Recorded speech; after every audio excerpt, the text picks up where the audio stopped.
नमस्कार, जय श्री राम, जय श्री महाकाल दोस्तों। स्वागत है आप सभी का एक बार फिर से आपके अपने चैनल निफ्टेबल्स पर।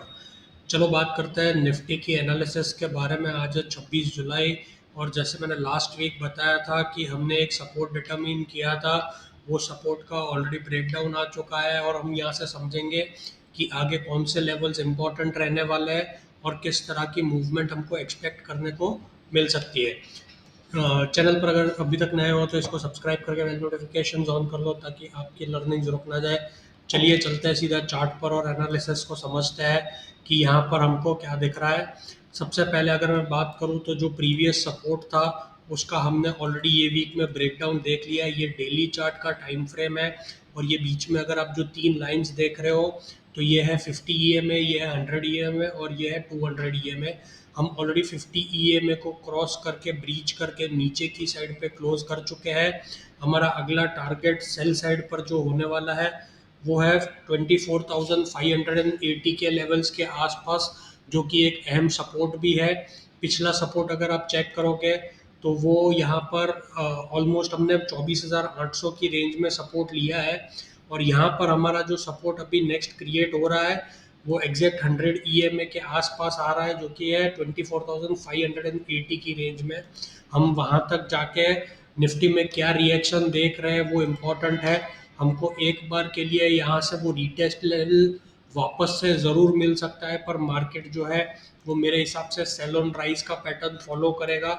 टॉप रेजिस्टेंस की अगर मैं बात करूं तो यहाँ पर मेरे को टॉप रेजिस्टेंस दिख रहा है 25,270 की रेंज में, जो कि लास्ट वीक का ऑलमोस्ट हाई था या उससे पहले वाले वीक का भी हाई था। अगर आप वीकली चार्ट चेक करोगे तो हमने ऑलमोस्ट डबल टॉप वाला फॉर्मेशन किया है और यहाँ पर हमारा प्रीवियस वीक का हाई था 25,255 और लास्ट वीक का हाई था 24,246। तो ये दोनों लेवल्स पे से हमको वापस से सप्लाई देखने मिला है। एंड ओवरऑल ट्रेंड की अगर मैं बात करता हूँ तो जब तक हम 25,250 के ऊपर नहीं निकलते तब तक हम बुलिश व्यू नहीं रखेंगे। मार्केट में यहाँ पर सेलिंग आ सकती है। अगर आप छोटे टाइम फ्रेम पे देखोगे तो आवरली चार्ट पे हम बहुत ही कंफर्टेबली 200 EMA के नीचे ट्रेड कर रहे हैं पिछले 3-4 दिनों से, या पिछले हफ्ते भर से अगर आप देखोगे तो हमने एक दो बार ब्रीच करने की कोशिश की है, पर ओवरऑल जो ट्रेंड है वो 200 EMA के नीचे ही चल रहा है। तो यहाँ पर हमको कॉशियस रहने की ज़रूरत है। अगर मैं सपोर्ट की बात करूँ निफ्टी के लिए तो वो है 24,500 की रेंज में, जहाँ पर हमारा डेली का 100 EMA का एवरेज भी है और वहीं पर हमारा एक ट्रेंड लाइन सपोर्ट है।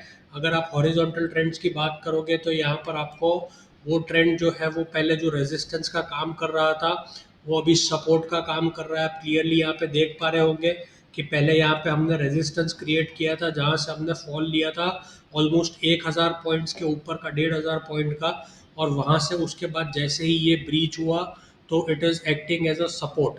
तो हमको चेक यही करना रहेगा कि 24,580 600 की रेंज में निफ्टी का क्या रिएक्शन है। वो थोड़ा बहुत मैनिपुलेशन के लिए ऊपर नीचे हो सकता है, पर आपको ओवरऑल जो रेंज देखने की ज़रूरत है जहाँ पर हमारा कोर डिमांड अभी भी मौजूद है वो है 24,450 से लेके 24,580 की रेंज में।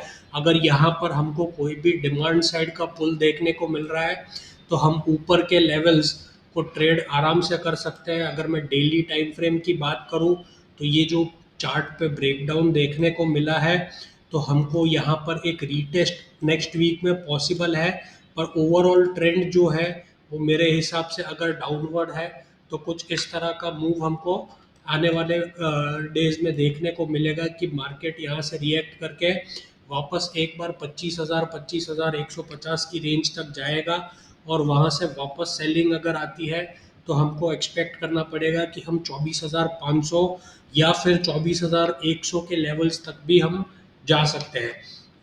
अगर आप बाइंग साइड पर हो, अगर आपका पोजीशन लॉन्ग साइड पे है तो आप हेज करके चलो। अगर आप सेल पे हो तो इम्पोर्टेंट सपोर्ट जोन्स के आसपास का रिएक्शन देखो एंड वहाँ पर अपने प्रॉफिट्स टाइमली बुक करते रहो। मेरे हिसाब से यहाँ पर मार्केट की जो रेंज है वो थोड़ी सी नैरो हो सकती है।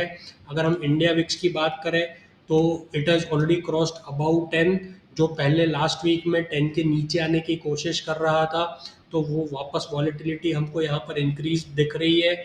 ओवरऑल अगर मैं ट्रेड सेटअप की बात करूँ मंडे के लिए, तो मंडे के लिए जो ये गैप है 25,000 की रेंज में, वो बहुत ही इंपॉर्टेंट है, जो कि अपना प्राइम रेजिस्टेंस भी है। और वहाँ से अगर मार्केट वापस नीचे आता है, अपना जो 50 EMA चल रहा है विच इज़ 24,950, अगर आप मेरी शॉर्ट्स फॉलो कर रहे हो मार्केट अपडेट्स के लिए, तो आपको पता होगा कि मैंने बार बार 24,910 रुपये के लेवल्स को एम्फोसाइज किया था, जो कि यहाँ पर ये लो के आसपास था, और वहाँ से हमको ये ब्रेकडाउन देखने मिला है। तो कहीं ना कहीं 24,950 जो 50 EMA है वो पहला रेजिस्टेंस है, और 25,000 की जो रेंज है वो दूसरा रेजिस्टेंस है। अगर इसके ऊपर भी निकलते हैं तो हमारे पास बहुत सेलिंग हर्डल्स है। तो अगर आप लॉन्ग कर रहे हो तो सोच समझ के करो, और ऑलवेज हेजिंग यूज़ करो जहाँ पर आपका कैपिटल जो है वो सेफ रहे। आशा करता हूँ कि आपको ये जो एनालिसिस है वो पसंद आई होगी, और मिलते हैं अगले एनालिसिस में।